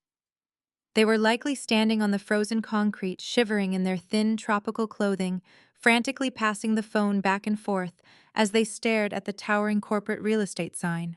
I tapped the green accept button, adjusted my posture to ensure the sprawling, glittering city skyline was perfectly framed behind me, and looked at the screen. The connection established, and my screen immediately exploded into a chaotic mosaic of sheer panic and unhinged fury. Stephanie held her phone at an awkward angle, her face distorted with rage, her perfectly highlighted hair blowing wildly in the freezing suburban wind. Behind her, I could see the rusted orange metal of the discount salvage pod sitting in the driveway. Jamal was shoving his face into the frame, his eyes wide and bloodshot from the miserable economy flight. My mother hovered in the background, her arms wrapped tightly around her chest, tears streaming down her pale face as she shivered violently. "Meredith, what the hell is going on?" Stephanie shrieked, her voice completely devoid of its usual arrogant drawl. Her words dissolved into a high-pitched, hysterical screech. "The front door is locked. The keys do not work. The house is completely empty. Where is all our stuff?" Before I could even register her panicked questions, Jamal snatched the phone from her hand. He shoved his face directly into the camera lens, his expression a mask of aggressive, desperate entitlement. "What did you do to my house?" Jamal roared. His voice echoed loudly across the quiet suburban street, completely shattering the morning peace. "You better tell me what kind of sick joke this is right now. Where is my furniture? Where is my recording equipment? You have no right to lock me out of my own property. I have business meetings to take. Open this door right now or I am calling the police." I watched him scream, my facial expression completely neutral. He actually believed he had the authority to summon law enforcement to break into a property owned by a massive corporate investment trust. His delusion was so profound it was almost fascinating to witness. Then my mother pushed Jamal aside, grabbing the phone with trembling hands. "Meredith, please," she sobbed loudly, her tears freezing on her cheeks. "We are locked out in the cold. We just got off an awful, terrible flight. We have nowhere to sit. The house is completely dark and freezing. What is that horrible metal box in the driveway? Why is there a corporate sign on the lawn? Please just tell us how to get inside. We are your family. You cannot just put us out on the street like this. Please, just open the door so we can get warm." The audio feed was a tangled, overlapping mess of demands, threats, and pathetic sobbing. Stephanie screamed about her designer clothes being stolen. Jamal continued to yell about calling his lawyers, ignoring the fact that he could not even afford a basic hotel room, let alone legal representation. Brandon simply stood in the background complaining that his fingers were numb and demanding to know where his gaming console was located. My father paced angrily across the frosted grass, kicking at the corporate real estate sign, as if physical violence would somehow reverse a multi-million-dollar commercial transaction. I did not raise my voice. I did not interrupt them. I did not offer a single word of explanation or defense. I sat comfortably on my balcony, bathed in the soft morning sunlight, and watched them unravel with absolute clinical detachment. I treated their hysterical meltdown like an interesting television program. I took another slow, deliberate sip of my coffee, bringing the mug down quietly. The steam curled elegantly into the freezing cold air. They screamed until their voices cracked. They yelled until their throats were raw. They pounded their fists against the thick oak door, demanding entry into a fortress that no longer existed for them. I let them exhaust themselves completely. I watched the realization slowly creep into their eyes as my total silence stretched on. They were expecting a fight, a tearful confrontation, a desperate plea for their love. My absolute lack of emotional reaction unnerved them far more than any angry shouting ever could. The chaotic, overlapping voices gradually faded into heavy, ragged breathing. Stephanie stopped screaming and just stared at the screen, her chest heaving. Jamal wiped a mixture of sweat and freezing condensation from his forehead, glaring at me with impotent rage. My mother let out a pathetic, shuddering whimper, wrapping her thin cardigan tighter around her shaking shoulders. They were finally running out of energy, defeated by the harsh elements and their own profound panic. The silence grew heavy, broken only by the sound of the bitter winter wind whipping past their phone's microphone. They waited for me to break, expecting me to finally fold and offer them a lifeline. I looked directly into the camera lens, meeting their terrified, exhausted eyes with a gaze of pure, freezing steel. I took one final deliberate sip of my coffee, set the mug down on the glass table, and prepared to speak. I unmuted my microphone. The crisp, digital chime echoed sharply through their phone speakers. I looked directly into the camera lens, locking my eyes onto Jamal. His chest was still heaving from his aggressive outburst, but he managed to jut his chin forward, attempting to salvage whatever shred of masculine authority he thought he still possessed in this dynamic. He opened his mouth to launch into another pathetic tirade about his rights as a homeowner. I cut him off immediately. My voice was dangerously low, but carried the absolute weight of a judge delivering a final verdict. "Your house," I asked. The question hung in the freezing air between us. "When exactly did this property become your house, Jamal? Have you ever paid a single property tax bill? Have you ever written a check for the homeowner's insurance? Have you ever paid for the electricity that powered your fake studio, or the high-speed internet you used to build your imaginary empire? You are not a homeowner. You are a squatter who got too comfortable living on my charity. And since I actually owned the property free and clear, I decided to sell my house. The transaction closed on Friday. Apex Holdings owns the dirt you are currently standing on, and their corporate security team does not like squatters. You have exactly zero legal rights to be there." Jamal stared at the screen, completely paralyzed. His mouth hung open, but no sound came out. The fake tech chief executive officer was entirely speechless as the reality of his profound financial impotence finally crashed down upon him. He had spent 2 years manipulating my generosity and pretending to be a self-made mogul. Now he was standing on a frozen lawn, homeless and publicly exposed in front of his wife and his in-laws. He had absolutely nothing to his name, and my brutal financial reality check just stripped away his final layer of arrogant delusion. Stephanie pushed her way back into the center of the camera frame. She aggressively shoved Jamal aside, her face twisted into a mask of pure entitlement. "You cannot just sell the house," she shrieked, her voice breaking with fresh panic. "All my things are inside. My clothes, my bags, my entire life is in there. You cannot just throw my property away. You have to let us inside to get our things." I smiled. It was a cold, detached smile that completely unnerved her. "I did not throw your things away, Stephanie," I replied smoothly. "I am a commercial real estate broker. I know the law regarding abandoned property. Your things are completely safe. They are sitting right behind you in that beautiful rusted metal container parked in the driveway. I packed them up myself. I made sure to gather every single one of your fake designer handbags and your cheap fast fashion dresses. It is all boxed up and waiting for you. The key is taped to the front door glass. Stephanie turned around to look at the hideous salvage pod sitting on the concrete. She let out a horrified gasp as the realization hit her.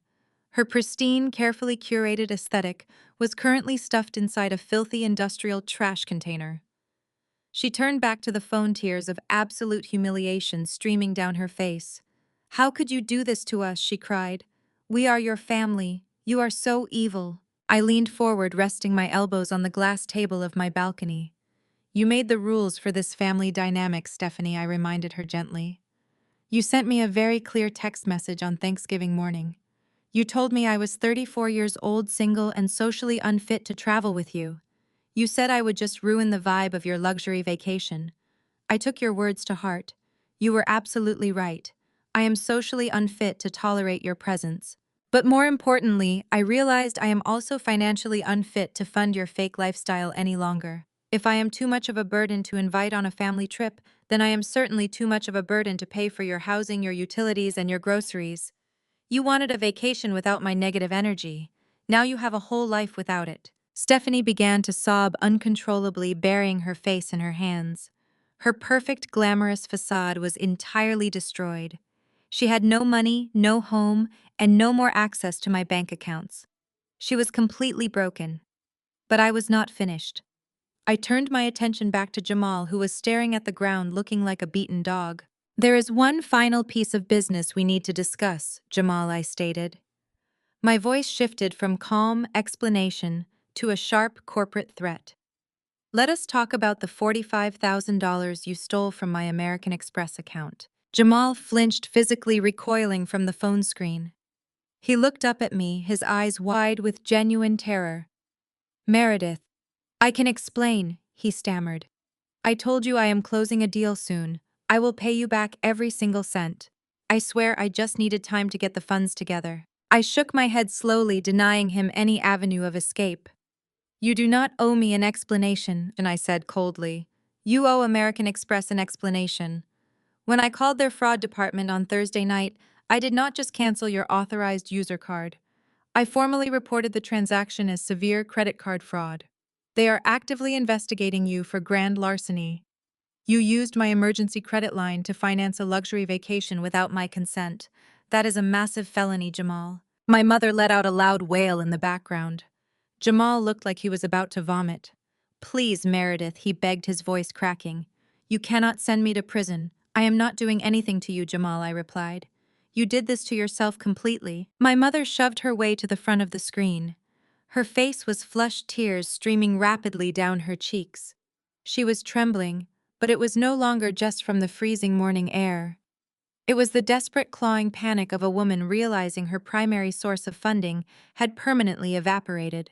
She relied on her maternal authority for 34 years to manipulate me into submission. She believed that shedding a few tears and invoking the sacred bond of family would instantly override my boundaries and force me to surrender. "Meredith," she sobbed loudly, clutching the phone with both hands. "How can you do this to us? We are your blood. We are your parents. You are putting your own flesh and blood on the street over a simple vacation. Have you lost your mind? Look at your father. Look at your sister. You are destroying this family." I stared at her through the screen. Her tears were genuine, but they were not tears of remorse. They were tears of profound inconvenience. She was grieving the loss of her luxury lifestyle, not the loss of her daughter. A simple vacation. The phrase echoed in my mind, perfectly encapsulating her complete detachment from reality.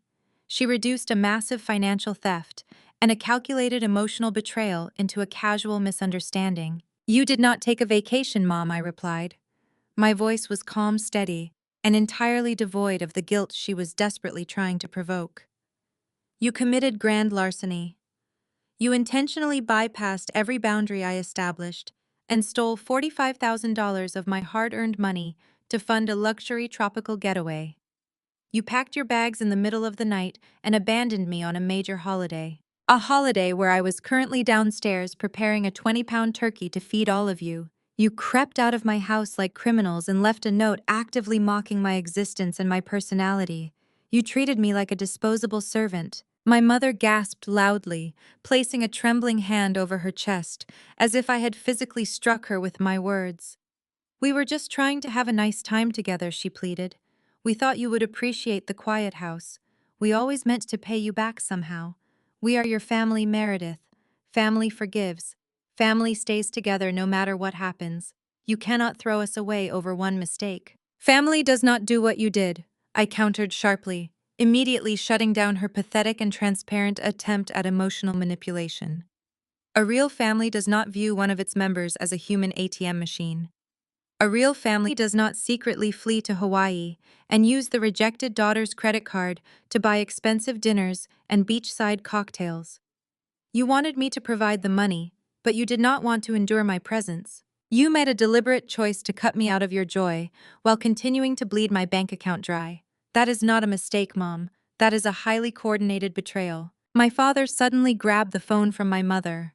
His face was dark with aggressive anger, his jaw set in a rigid line of authoritarian fury. I was completely accustomed to dictating the absolute terms of our family dynamics. He fully expected me to cower the exact moment he raised his voice. Listen to me right now. Meredith Thomas barked aggressively into the camera lens.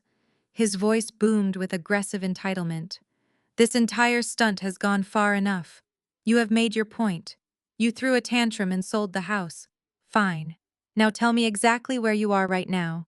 Give me your address. We are going to drive over there, sit down face to face, and talk this out like adults. We are going to figure out a new living arrangement and fix this mess you created. He still thought he held the power. He still believed he could march into my space, assert his dominance, and negotiate a new deal where they somehow remained comfortable at my expense. He completely failed to grasp that the bridge was not just burned, it was entirely obliterated. There is absolutely nothing left to talk out, Dad, I stated clearly, my tone dropping to a freezing absolute register. I am not giving you my address. You are never stepping foot inside my home again. You are never sitting on my furniture, eating my food, or spending another dime of my money. The free ride is officially over. You are all adults. It is time you start acting like it and figure out your own survival. You cannot just abandon us out here, my father yelled loudly, his authoritative facade cracking entirely as genuine panic finally began to set in. We have no money. Jamal's card is dead. We have no place to go. You have to help us, Meredith. You have a legal and moral obligation to help your parents. I leaned back in my comfortable chair on the sunlit balcony, looking down at the tiny frantic figures trapped inside the screen of my phone. I felt a profound, absolute sense of closure wash over me. The 34-year cycle of emotional abuse and financial exploitation had finally reached its absolute conclusion. I had successfully extracted the poison from my life. I owe you absolutely nothing, I replied directly, my voice ringing with total and absolute finality. I saved you from complete bankruptcy 3 years ago, and you repaid me with constant disrespect and calculated theft. You wrote it in your own note, Mom. You wanted a house without my negative mood bringing everyone down. I smiled, a genuine expression of absolute victory. Congratulations, you finally got exactly what you wanted. Enjoy the pod.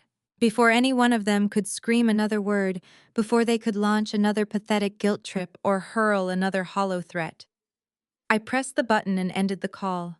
The screen went black. I set my phone face down on the glass table and took a deep breath of the crisp morning air. While I relaxed in my penthouse, the situation playing out in the frozen suburbs escalated precisely as I knew it would. My father, blinded by his authoritarian arrogance, refused to accept defeat. He firmly believed that physical possession of the property would grant them leverage. He instructed Jamal and Brandon to find a way inside the dark, freezing house. They scoured the perimeter of the sprawling estate, aggressively rattling window frames and testing the heavy sliding glass doors leading to the back patio. Finding everything securely locked, my father made a desperate, reckless decision. He grabbed a heavy decorative landscape stone from the frozen garden bed and hurled it directly through the glass pane of the back utility door. The shattering glass echoed loudly across the quiet upscale neighborhood. He reached through the jagged opening, unlocked the deadbolt, and ushered the shivering family inside. They huddled together in the dark, empty kitchen, convincing themselves they had successfully outsmarted the system. They believed that by simply occupying the physical space, they could force a legal standoff and force me to come to the negotiating table. They completely failed to comprehend the terrifying efficiency of an absolute massive commercial real estate trust. When the glass shattered, the disconnected residential alarm did not sound. However, the property was now owned by Apex Holdings. The moment Harrison Caldwell wired the funds on Friday, his security team had deployed independent battery-operated cellular motion sensors throughout the house to protect their new asset from vandalism before demolition. The instant my father breached the utility door, a silent digital alert triggered directly at the headquarters of a private, highly aggressive corporate security firm. The response was immediate and overwhelming. Less than 45 minutes after my family broke into the freezing house, 3 black tactical vehicles swerved into the circular driveway, completely boxing in the airport shuttle van that had dropped them off. 6 heavily built security contractors stepped out of the vehicles. They did not wear standard police uniforms. They wore black tactical gear, heavy boots, and carried industrial flashlights. They possessed strict corporate authorization to clear the demolition site of any and all unauthorized trespassers. The security team breached the front door, using a master lockbox key, and flooded the dark house with blinding tactical lights. My family was huddled together on the bare hardwood floor of the living room, trying to stay warm. My mother let out a terrified shriek as the heavy boots stomped across the echoing floorboards. The lead security contractor, a massive man with zero tolerance for suburban drama, shined his light directly into the face of my father, ordering everyone onto their feet. Jamal jumped up and puffed out his chest, attempting to deploy his fake executive persona. He demanded the name and badge number of the lead contractor, shouting they were legal residents of the property and could not be removed without a formal court-ordered eviction process. Jamal proudly cited residential tenancy laws he had quickly searched on his phone while waiting in the airport. The lead contractor did not argue. He did not yell. He simply pulled a thick legal binder from his tactical vest and opened it. He illuminated the documents with his flashlight, showing Jamal the sworn affidavit I had executed on Friday morning. The legal reality crashed down on my family like an anvil. The paperwork explicitly outlined that they possessed absolutely no lease agreement, had never paid a single utility bill, and had never provided any financial compensation in exchange for housing. Under strict commercial property laws, they were legally classified as at-will guests, whose invitation was formally revoked the exact second the deed transferred to Apex Holdings. Because they had no lease and paid no rent, they possessed zero tenant protections. They were not residents facing a 30-day eviction process. They were criminal trespassers actively breaking and entering a commercial demolition site. The contractor bluntly informed them that they had exactly 2 choices. They could walk out the front door under their own power right now, or the security team would physically detain them, summon the local police department, and have them all formally arrested and booked for felony trespassing and destruction of corporate property. The unyielding threat of immediate incarceration finally broke their stubborn resolve. The authoritarian bluster of my father vanished. Jamal and his fake confidence evaporated into thin air. Stephanie began to sob uncontrollably, realizing her designer lifestyle had completely ended. The security contractors formed a tight perimeter and physically escorted my shivering, defeated family out the front door and down the porch steps. They marched them aggressively down the long driveway, making sure they stepped entirely off the private property line and onto the public municipal sidewalk. The contractors then secured the broken back door, locked the front entrance, and positioned one of their black vehicles prominently in the driveway to stand guard. My family was left standing completely alone on the frozen concrete curb. They huddled together in their thin, tropical vacation clothing, shivering violently in the biting wind. The rusted, dented metal storage pod sat heavily in the driveway just a few yards away, mocking their profound downfall. Inside that ugly container sat the pathetic, cheap remnants of their fake luxury lives. They had no access to the warm, sprawling estate. They had no access to my bank accounts or my credit lines. They possessed no vehicles, no cash, and absolutely no leverage.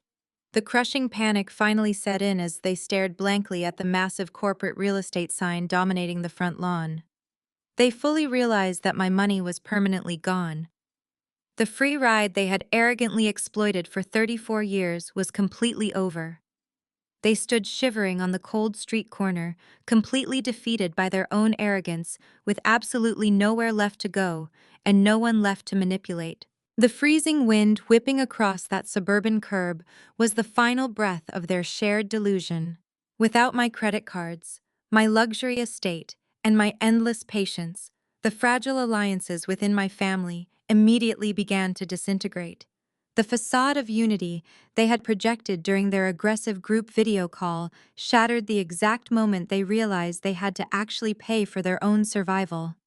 Stephanie and Jamal were the first to completely collapse under the crushing weight of reality. With their bank accounts empty and my American Express permanently locked, they were forced to drag their flimsy cardboard boxes out of the rusted storage pod and haul them to a dilapidated motel on the outskirts of the city. It was a notoriously run-down establishment that rented rooms by the week. The sudden transition from a sprawling suburban mansion to a cramped, stained motel room absolutely destroyed their marriage. Their entire relationship was built on the foundation of my stolen wealth. Stephanie had married Jamal because he projected the image of a wealthy tech entrepreneur. Jamal had married Stephanie because her sister provided the free luxury housing and high-end lifestyle he needed for his social media aesthetic. Without me buffering their inadequacies, they turned on each other like starved wolves. Stephanie screamed at Jamal for being a complete fraud who could not even afford basic rent. Jamal screamed at Stephanie for provoking me and ruining his free ride. Their screaming matches in that cheap motel room became a daily occurrence. The ultimate humiliation for Jamal arrived courtesy of his own vanity. He tried to keep up his fraudulent social media presence, posting older photos of my luxury kitchen and claiming he was currently in stealth mode, developing a new app. However, reality caught up with him. A former high school classmate spotted him carrying a plastic bag of cheap groceries into the rundown motel. The classmate snapped a picture and posted it online, tagging Jamal's supposedly elite business account. The image went viral within his local networking circle. His thousands of fake followers immediately saw the absolute truth.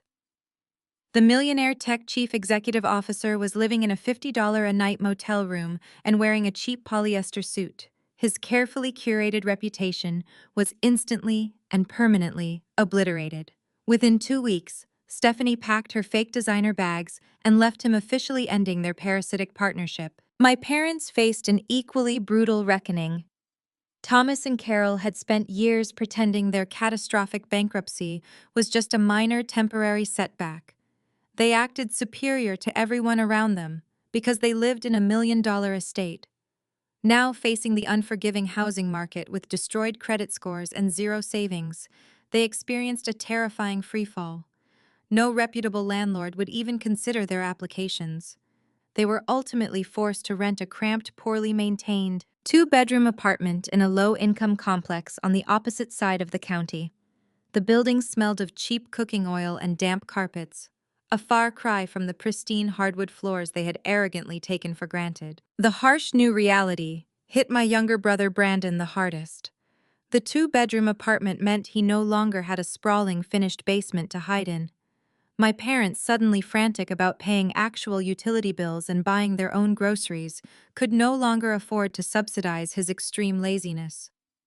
For the first time in his entire life, Thomas and Carol forced Brandon to face the real world.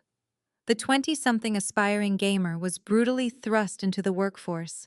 He had to secure a minimum wage job working the overnight shift at a local 24-hour convenience store. He spent his nights mopping sticky linoleum floors and restocking shelves instead of playing video games on my high-speed internet. The subterranean creature was finally forced to earn his own keep. While they navigated their self-inflicted misery, my phone became a silent battlefield. During the first 2 weeks of their exile, my blocked messages folder filled up with an astonishing barrage of desperate communications. I would occasionally check the filtered folder while sitting on my luxury penthouse balcony, sipping coffee and reviewing my thriving investment portfolio. The messages perfectly illustrated the predictable stages of their panic. First came the aggressive demands from my father, ordering me to wire them emergency funds and threatening to sue me for emotional distress. When the legal threats yielded no response, my mother attempted her classic emotional manipulation. She sent long, weeping voicemails, claiming she was sick from the stress and begging me to remember the good times we supposedly shared.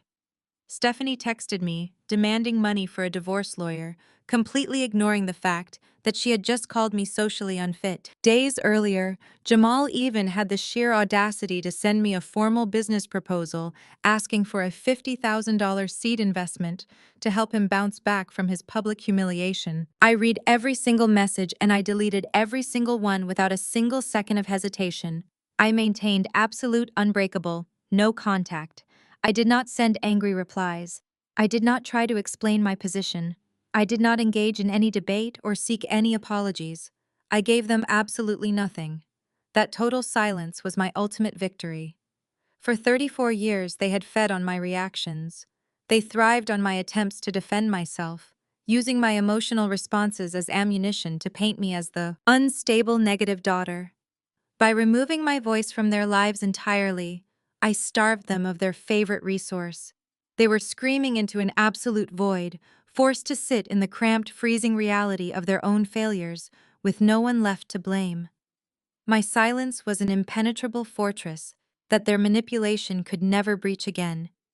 I simply watched their entire chaotic existence completely unravel from a very safe distance.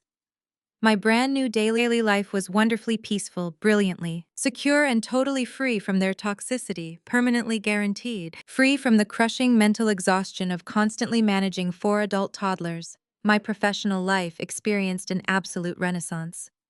For years, my career progression had been subtly hindered by the immense psychological drain of my home life. I would regularly arrive at the brokerage firm, already depleted, having spent my early mornings resolving manufactured crises, handling passive-aggressive complaints, and worrying about the sheer volume of cash flowing out of my accounts to sustain their delusions. Without that heavy anchor dragging me down into the mud, my true potential was completely unleashed. I suddenly possessed an incredible surplus of energy focus and aggressive ambition. I arrived at the office early, executing commercial negotiations with a razor-sharp clarity that left my competitors absolutely stunned. I no longer held back in boardroom meetings out of some misplaced fear of bringing my supposed negative mood to the table. I embraced my serious demeanor and transformed it into my greatest professional weapon. My closing rate skyrocketed within the first 3 months of my newfound freedom. My firm managing partners immediately took notice of my explosive productivity. When the first quarter performance reviews concluded, I was called into the executive boardroom for a private meeting with the senior partners. They did not just offer me a standard raise or a minor title bump. They officially promoted me to the highly coveted position of regional director for the entire Northeast Commercial Division. I was now overseeing a team of 50 elite brokers and managing acquisition pipelines worth hundreds of millions of dollars. I accepted the promotion and the massive compensation package that accompanied it with absolute confidence, knowing I had earned every single metric of that success purely on my own merits. The financial boom I experienced was even more staggering than my rapid corporate ascension. Selling that massive suburban estate for $1.1 million was the most lucrative personal decision I had ever executed. Instead of slowly bleeding that capital dry to pay for massive utility bills, luxury groceries, and fake tech entrepreneur lifestyles, I completely redirected those funds into high-yield commercial investments. I utilized my insider knowledge of the commercial real estate market to leverage that cash into a highly profitable investment portfolio. I purchased stake in 3 lucrative medical office buildings and acquired a prime retail plaza in a rapidly gentrifying downtown district. Because I was no longer hemorrhaging thousands of dollars every month to support ungrateful parasites, my personal wealth began to multiply at an exponential rate. My investment dividends, compound interest, and massive new regional director salary created a fortress of financial security that could never be breached. I watched my net worth climb higher every single week, feeling a profound sense of validation with every successful transaction. I could afford the luxury penthouse, the premium organic groceries, the high-end tailored suits, and the peaceful solo vacations without ever checking a price tag or worrying about a sudden emergency expense caused by irresponsible relatives. The sheer velocity of my financial growth proved exactly how much they had been holding me back. As the months passed, my physical and emotional healing naturally aligned with my professional triumphs. The persistent knot of anxiety that had lived in my chest for 34 years completely dissolved. I started sleep through the night, waking up fully rested and eager to conquer the day. My skin cleared, my posture straightened, and the chronic tension headaches I used to suffer from entirely vanished. I began taking weekend trips to coastal resorts, enjoying expensive spa treatments, and reading books on the beach, without feeling a single ounce of guilt for leaving anyone behind. I was finally living the vibrant, fulfilling life I had always been entirely capable of achieving. During those quiet moments of luxury, I reached a profound realization about the events of that fateful Thanksgiving morning. The secret flight to Maui was not a tragedy. The cruel note left on my kitchen island was not a devastating blow. The $45,000 theft was not a catastrophic loss. That entire coordinated betrayal was actually the greatest gift my family could have ever possibly given me. It was the brutal, undeniable wake-up call I desperately needed to finally sever the parasitic bond that had defined my entire existence. If they had simply stayed home and continued their subtle, passive-aggressive manipulation, I might have spent the next 20 years funding their comfortable lies and accepting my role as the unloved family workhorse. Their sheer arrogance forced my hand and pushed me into absolute liberation. They thought they were punishing me by excluding me from their tropical getaway. They believed they were teaching me a lesson about my supposed social unfitness and my serious personality. They completely failed to understand that by packing their bags and sneaking out of my house, they were voluntarily handing me the scissors I needed to cut their strings forever. Every ounce of success I achieved in the aftermath of their departure was a direct result of their spectacular miscalculation. I had transformed their malicious abandonment into the ultimate catalyst for my own spectacular rise. I no longer felt any lingering resentment or bitterness toward my parents or my siblings. Those emotions required a level of emotional investment that I simply no longer possessed for them. I felt only a vast, sweeping sense of gratitude for the beautiful, authentic reality I had constructed from the ashes of their deception. I had successfully replaced a house full of loud, demanding strangers with a peaceful skyline view and a life filled with genuine purpose. The silence they left behind was not empty or isolating. It was incredibly rich, completely fulfilling, and absolutely mine to enjoy for the rest of my days.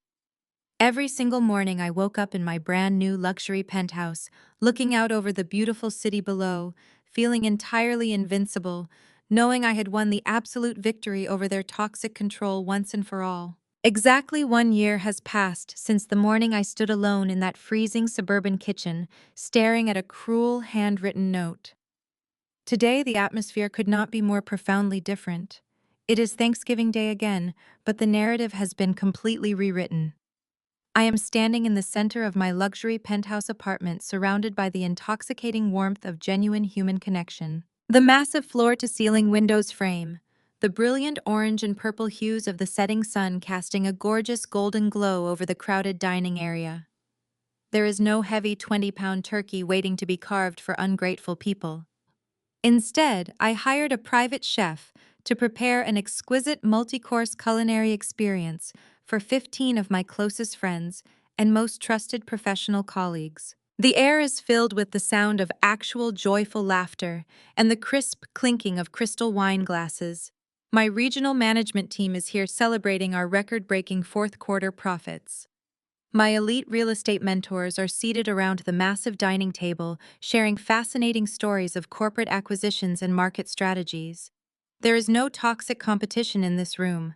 There is no passive-aggressive manipulation or arrogant entitlement. Everyone present in this penthouse is an independent-driven adult who respects my boundaries and genuinely values my presence. They did not show up to exploit my financial resources.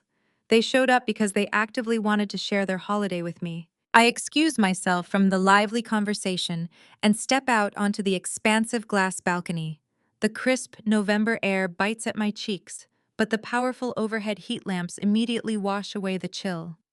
I lean against the thick glass railing and look down at the sprawling city grid. My mind briefly travels back to the ghost of my former life. I picture the dark, empty halls of that suburban estate. I remember the paralyzing realization that my own parents and siblings had sneaked out in the dead of night to enjoy a tropical vacation using my stolen funds. I recall the crushing weight of their absolute disdain and the arrogant assumption that I would simply absorb their abuse forever. I remember how thoroughly they underestimated my intelligence and determination. They assumed my quiet dedication to my career meant I was weak and incapable of fighting back. They mistook my financial generosity for permanent submission. Looking at the vibrant city below me, I realize how fundamentally blind they were to my true strength. I was never a victim waiting to be rescued. I was a powerhouse quietly waiting for the right moment to strike back. The contrast between that miserable morning and this triumphant evening is absolutely staggering. 12 months ago, I was entirely isolated, trapped in a role designed to drain my wealth and suppress my personality. I was the family bank, the reliable workhorse, the serious sister, who was deemed completely socially unfit. My family had constructed an elaborate cage around me, using guilt and obligation as the iron bars. They deliberately left me behind, expecting that the crushing weight of their rejection would finally break my spirit into a million irreparable pieces. They wanted me to feel small. They wanted me to feel utterly worthless. They wanted me to realize that I was nothing without their conditional scraps of affection. Have you ever had to use a brutal wake-up call to cut off toxic family members? How did you take your power back? Share your story in the comments below. If my journey resonated with you, please hit that like button and subscribe for more stories of setting ironclad boundaries. Remember, true family does not treat you like an ATM.